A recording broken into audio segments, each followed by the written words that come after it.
lucky enough that we could team up with a great brewer like Butternuts and make our own beer and put our name on it.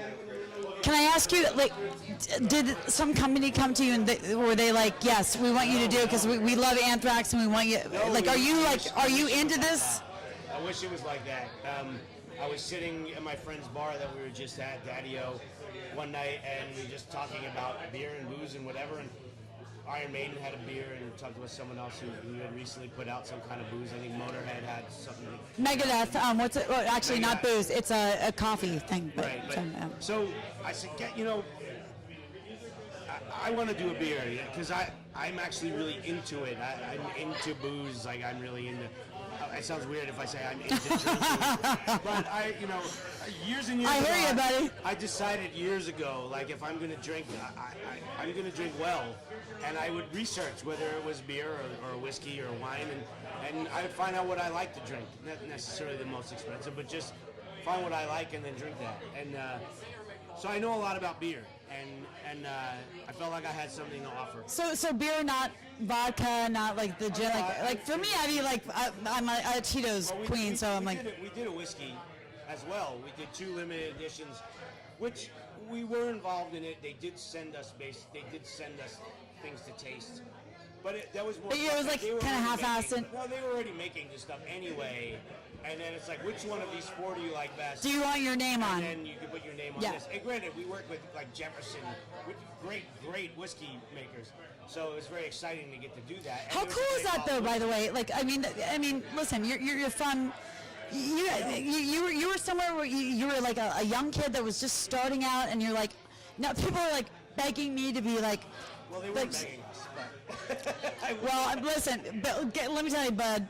Yeah, they were. They probably were. Called Chuck and said, well, I didn't call, but my friend Phil called and said, hey, would you want to do a beer with Anthrax? And he said yes. And because we didn't know, I didn't know how do you, what am I going to do?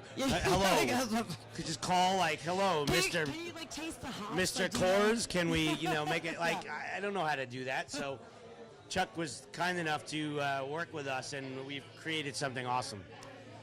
All right. Moving off the beer. Yes. You're starting your tour tomorrow. Yes. My thing is like I'm 100 years old, so I'm always curious about families. You're not as old as me. How old are you? 53. Who I love. Thank God somebody I've met is older than me. I'm 47. I mean I'm 32.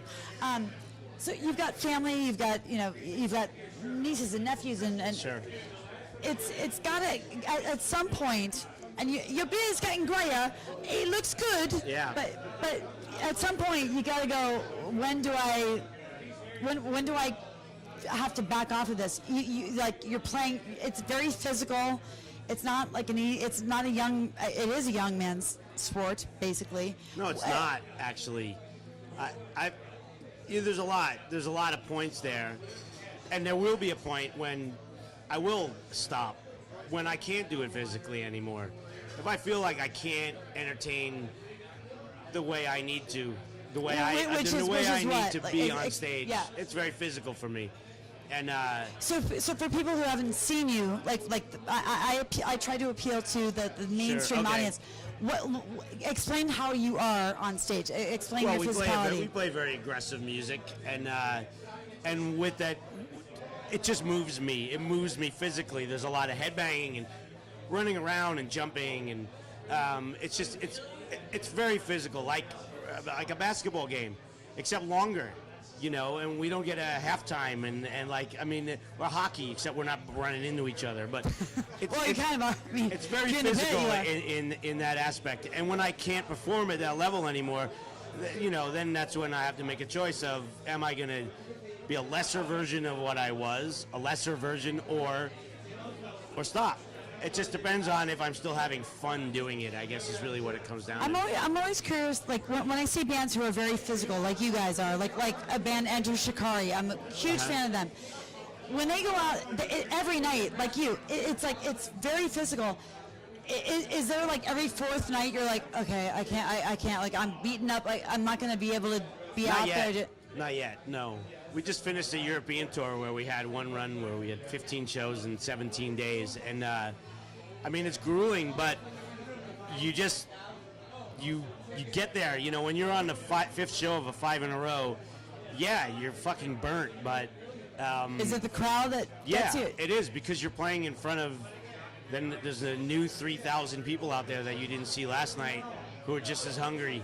So you get out there, and to be really, really corny, they literally are the wind beneath your wings, because it really gives you the energy to get through what you need to get through. As soon as you walk out on stage, all your bullshit, all your tiredness, everything, it disappears for But the if 2 you're hours. sick, let's say you're sick. Well, that's different. Well, if I mean, you're with a people fever get and sick. you physically can't play, then you can't do it.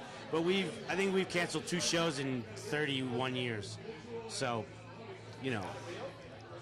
Your family, how is that to?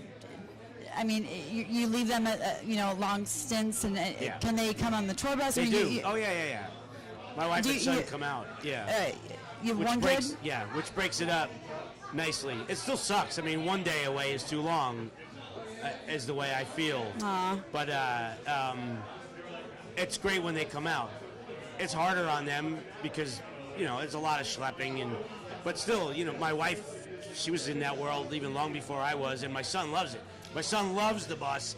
My son loves being around it. He loves running around on stage. He already plays drums, and for him being out with, as he says, all the guys, it's just a rager for him every night. Your wife's dad is Meatloaf, yes. Right? Okay, I was like, is that a rumor? Like, I'm just getting into the metal thing.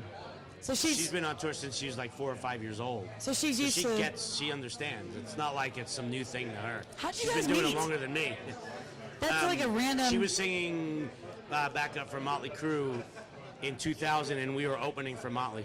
And you saw her, and you're like, yeah, it's instant crush. Really? Yeah, 17 years ago. How'd you hit on her? I didn't at all.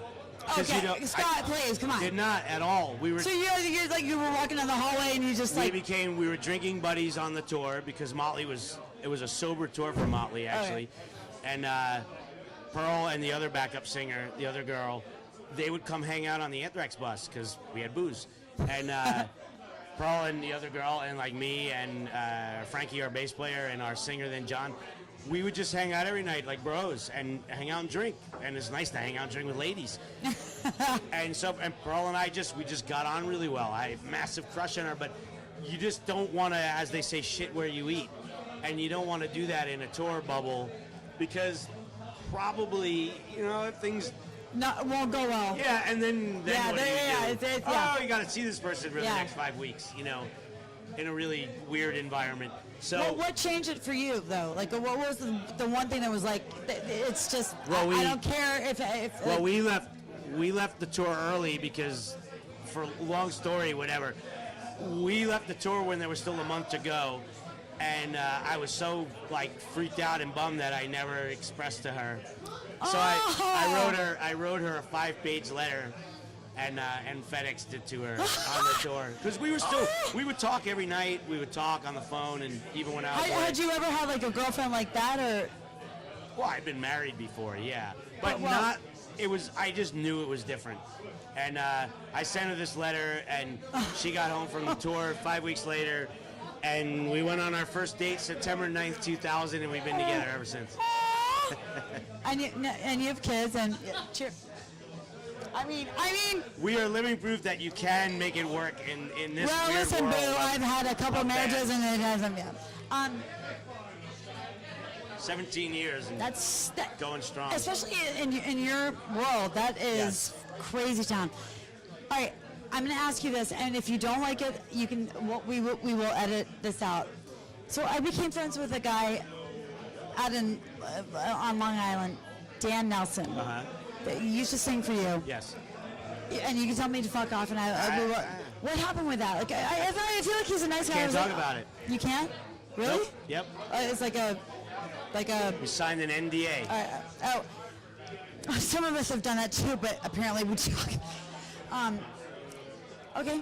Yep. Can you say that you wish him well or anything like that? Nothing. I'm not gonna say a word. I'm sorry. I swear to God, I'm not even trying to it's fine. I have. It's an easy out for me. I signed an NDA. All right, can I ask you another question? Yes. You're gonna freaking punch me, I swear to God. Is what? You're gonna punch me.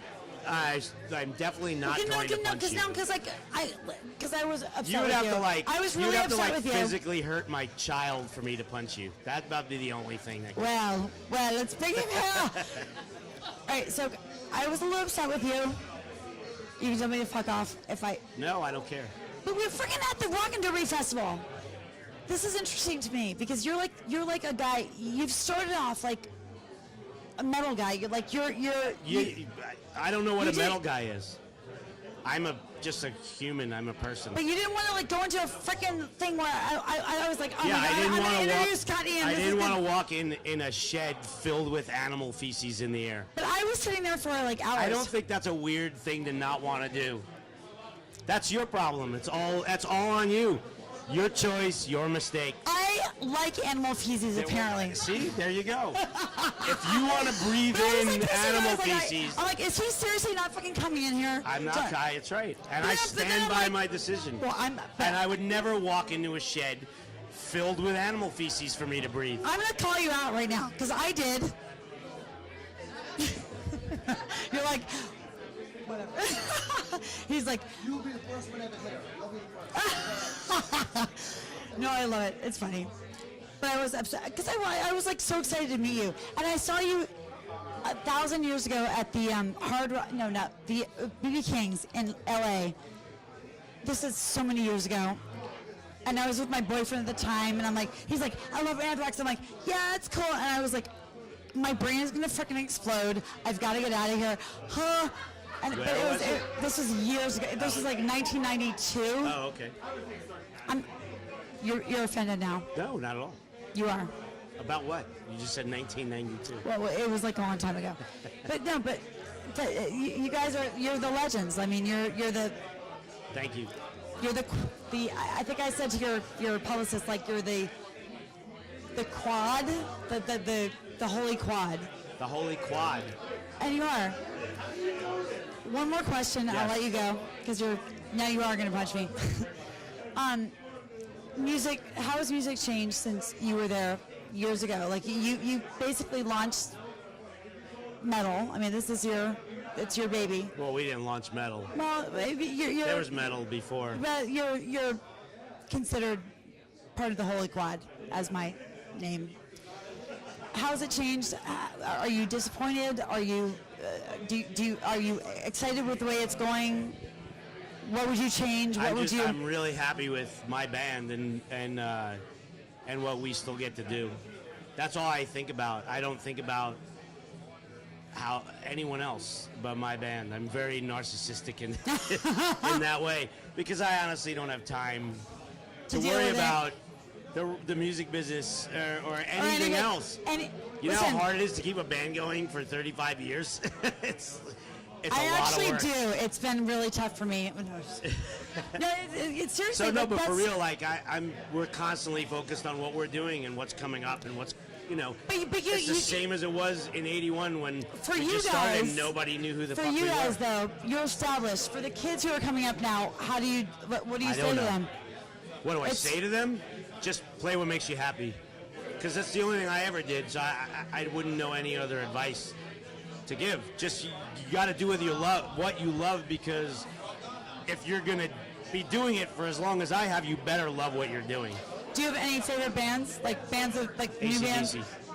Oh, new bands. Like the younger bands. You know Black Math? No. What?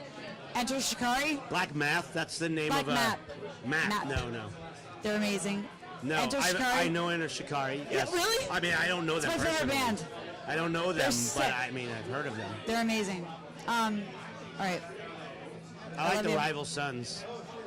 Rival Sons. Yeah. Wait, what? I They're really don't know good. them. What? A rock band from Long Beach, California. Oh, really? All right. So you're like the West Coast. No, they're worldwide, but they just happen to be from there. Scott, it is really great to meet you. Cheers. I'm sorry that I was being a pain in the ass. No but worries. You're adorable. Love Thank you. And congratulations. I mean, Thanks. Cheers. cheers. Yeah, this is. I don't drink beer normally.